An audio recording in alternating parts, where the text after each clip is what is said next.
బనకచర్ల ప్రాజెక్టుపై సీఎం చంద్రబాబు మాట్లాడుతున్నారు. లైవ్లో చూద్దాం. ఎక్కడికి వస్తుంది? వీడికి వస్తుంది.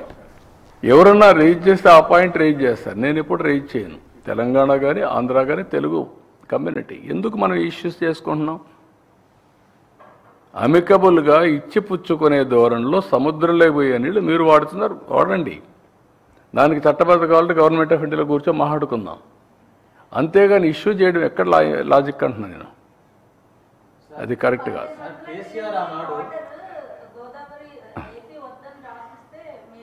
అదేమ్మా, ఎవరికెవరు రాసిస్తారు? కరెక్ట్ కాదు. ఆర్గ్యుమెంట్ ఏదైనా చేయొచ్చు. అంటే చట్టం కానీ న్యాయం కానీ అందరికీ సమానంగా ఉంటాయి. మనం కొట్లాడుకుంటూ వచ్చే లాభం. నేను ఎందుకు కొట్లాడలేదు? తెలంగాణ పైన ఎప్పుడైనా గొడవ పడ్డానా? వై? నా థియరీ ఒకటే, గొడవ పడితే ప్రజల్ని మభ్య పెడుతున్నాం మనం. మభ్య పెట్టి మోసం చేయడం వల్ల ఉంటే మభ్య పెట్టడం మనకు లాభం లేదు. ఓకే, ఆంధ్రప్రదేశ్ కోసం హైదరాబాద్ డెవలప్ చేశాను నేను, అందరూ యాక్సెప్ట్ చేస్తున్నారు. బైఫర్కేషన్ అయ్యింది, తెలంగాణకి వెళ్ళింది. ఇప్పుడు ఇంకా నేను గొడవ పెట్టుకుందానికి వచ్చేటేంటి? కాబట్టి వాళ్ళే బాగుపడుతున్నారు. నా ఒక రాజకీయ నాయకుడిగా నేను చాలాసార్లు చెప్పాను, నాకు ఒక తృప్తి. ఏం తృప్తి? నేను క్రియేట్ చేసిన ఎకో సిస్టమ్ బాగా పనిచేసి సంపద సృష్టించి తెలుగు జాతి బాగుపడతా ఉంది. హైదరాబాద్ వల్ల 75% తెలంగాణకు ఆదాయం వస్తుంది, 75% ఇన్కమ్, 67% సర్వీస్ సెక్టర్, నాలెడ్జ్ ఎకానమీలో. ఎట్లొచ్చింది? ఆ రోజు చేసిన ఫౌండేషన్ 25 ఏళ్ళలో వచ్చింది. Highest per capita income in the country Telangana even today. అదే మరి జిఎస్టిపిలో highest contribution GST Telangana. Why? That is the economy I visualized, I created.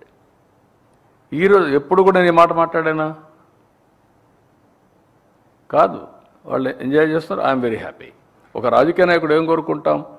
మన వల్ల లాభం పొందాలి, మనం చేసిన పని వల్ల ఫలితాలు వస్తే అది ఒక సాటిస్ఫాక్షన్. ఇక్కడ అమరావతి ఒకప్పుడు చెప్పేవాడు, నేను హైదరాబాద్ కట్టినప్పుడు నేను నాకు ఉద్యోగం కోసం కట్టానా? ఇక్కడ అమరావతి కట్టాం.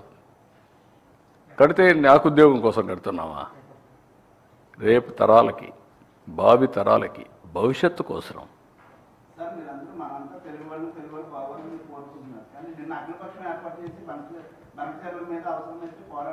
నేను వాట్ ఐఎమ్ సెయింగ్, పోరాటం అవసరం లేదు. వాళ్ళు కట్టే ప్రాజెక్టులు అన్ని కట్టి నీళ్ళు ఇచ్చుకుంటే చాలు. వాళ్ళు ఎందుకు పోరాటాలు? దేనికోసం పోరాటం? మీరు కట్టండి, ప్రాజెక్టులు కట్టి నీళ్ళు తీసుకోండి. ఎవరు తిన్నారు?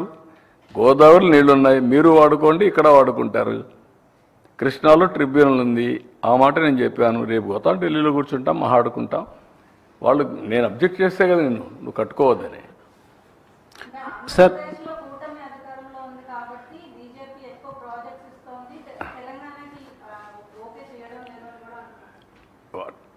ఆ మాట నేను అందుకే నేను ఎప్పుడూ చాలా జాగ్రత్తగా ఉంటాను. డెఫినెట్గా ఏ గవర్నమెంట్ అయినా ఒక ఊర్లో ఓటేసిన పని చేయమా? ఓటేనోళ్ళకి పని చేస్తామా? ఓటు ఏనోళ్ళకి పని చేస్తే మనం ఓటు పని చేయడానికి మనకు ఓటు కావాలి కదా. మీరు గుర్తుపెట్టుకోవాల్సింది, ఎవరికైనా సరే ఒక ఓటు బ్యాంక్ కానీ కొన్ని ప్రాంతాలు ఓటేసినప్పుడు వాళ్ళకు ప్రియారిటీ ఇస్తారు. అట్లని చెప్పి నేను అన్నీ మీరే ఇవ్వాలని నేను ఎప్పుడు మాట్లాడడం లేదు. చాలామంది తెలియకుండా మాట్లాడుతున్నారు, మనం సపోర్ట్ చేస్తున్నాం కదా, డిమాండ్ చేయాలి. నో, అది కరెక్ట్ అప్రోచ్ కాదు. సార్, పదవుల కోసం కానీ ఇంకోటి కానీ ఎప్పుడు చేయను. నేనేం చేస్తున్నానంటే, మనం కష్టపడదాం, కేంద్రం నుంచి ఇప్పుడు సహకారం తీసుకుంటాం. మేము ప్రామిస్ చేసిందే డబుల్ ఇంజన్ సర్కార్. What do you mean by that? కేంద్రంలో రాష్ట్రంలో 2 ప్రభుత్వాలు ఉంటే అభివృద్ధి సుజావుగా జరుగుతుంది, పవర్ఫుల్గా జరుగుతుంది కదా పెట్టాం. అదే చేస్తున్నాం మేడం, కాదా?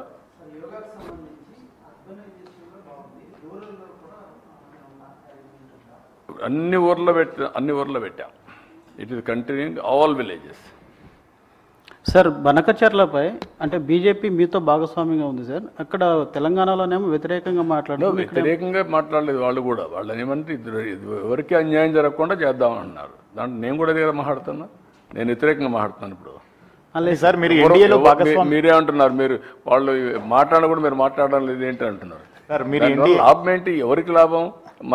మనం తిట్టుకుంటే కొంతమంది రాజకీయ నాయకులకి ఇదే కావాలనుకుంటున్నారు. వాళ్ళకి ఏంటంటే పబ్బం గడుపుకోవడానికి. అది ఎవరికి కావాలంటున్నా?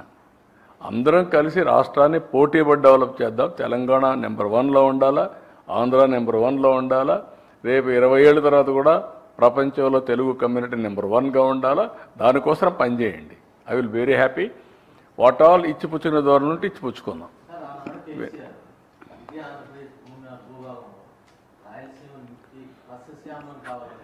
నేను ఇప్పుడు కాదమ్మా, నేను వ్యక్తుల గురించి మాట్లాడను. నా ఉద్దేశం అది కాదు. పార్టీల గురించి మాట్లాడను. ఇష్యూ గురించి చెప్తున్నా. అందరం కలిసి తెలుగు జాతిని ఆకాశం వైపు నడుపుదాం, తీసుకెళ్దాం. మీరు ఫైట్ చేయండి, మీరు ఎంపవర్ చేయండి. ప్రపంచమే హద్దుగా చేసుకొని అభివృద్ధి చేద్దాం.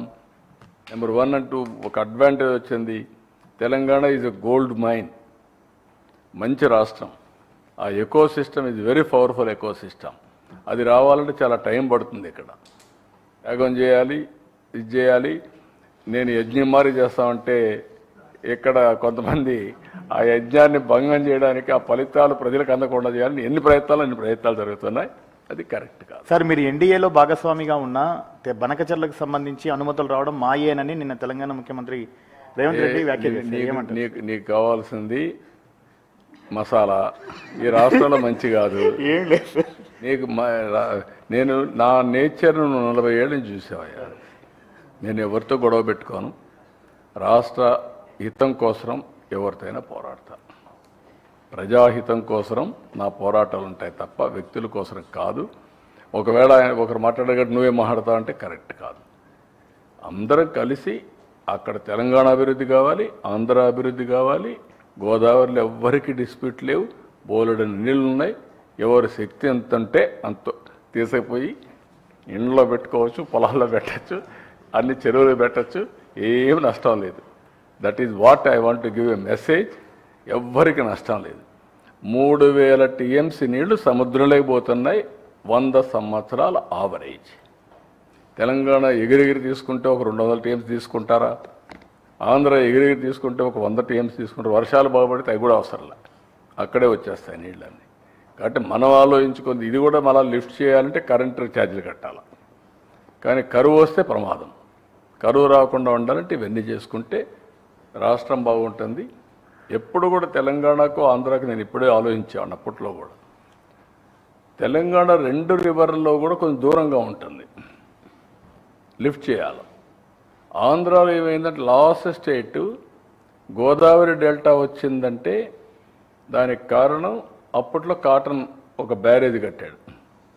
బ్యారేజ్ నుంచి నీళ్ళు నేరుగా పొలాలకు వెళ్ళిపోతాయి. కృష్ణా, ఈస్ట్ గోదావరి, వెస్ట్ గోదావరి ఒక 30-40 లక్షల ఎకరాలకు నీళ్ళు వెళ్ళిపోతాయి. అదే మరి కృష్ణా బ్యారేజ్ కట్టారు. ఈ బ్యారేజ్ వల్ల అటు కృష్ణా డెల్టా, వెస్టర్న్ డెల్టాకు వచ్చేసాయి. దీనికి లిఫ్ట్లు ఎక్కడ అవసరం లేదు. అదే నేను చూసిన తెలంగాణలో ఒకప్పుడు చాలా డెప్త్ అన్నమాట, మామూలు కాదు. ఖమ్మం, నల్గొండ అయితే ఫ్లోరైడ్, విపరీతమైన ఫ్లోరైడ్. తాగేదానికి నీళ్లు లేకుండా ఫ్లోరైడ్ వచ్చి కాళ్ళు చేతులు కుంటైపోయి చాలా బాధపడేవాళ్ళు. డ్రౌట్. అనంతపూర్ అయితే one of the dessert. Mahabubnagar అయితే చాలా సమస్యలు ఉండేటివి.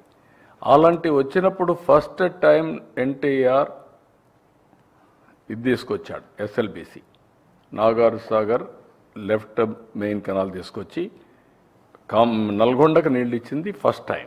ఆ తర్వాత నేను లిఫ్ట్ పెట్టి కంప్లీట్ చేసి మాధవరెడ్డి కెనాల్ అని పేరు పెట్టి నీళ్ళన్నీ కంప్లీట్ చేశాం. దానివల్ల తాగేదని నీళ్ళు వచ్చాయి ఫ్లోరైడ్ నుంచి.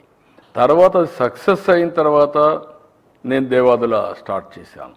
ఇది సక్సెస్ అయిన తర్వాత కల్వకుర్తి స్టార్ట్ చేశాను. దానికి ప్యారలల్గా ఒకటి ఇక్కడ స్టార్ట్ చేశాను. ఈ తర్వాత వచ్చిన వాళ్ళు ఇంకొన్ని ఎక్కువ స్టార్ట్ చేశారు. It is a continuous process. Even ఒకప్పుడైతే నాకు ఆర్డిఎస్ పెద్ద సమస్య ఉండేది. ఆర్డిఎస్ ఏంటంటే తెలంగాణలో ఒక 40,000 ఎకరాలు మహబూబ్నగర్ నీళ్ళు వెళ్ళాలి. ఎప్పుడు వచ్చేటివి కాదు. అప్పుడు కూడా గొడవలు. కర్నూలు వర్సెస్ మహబూబ్నగర్ జిల్లా.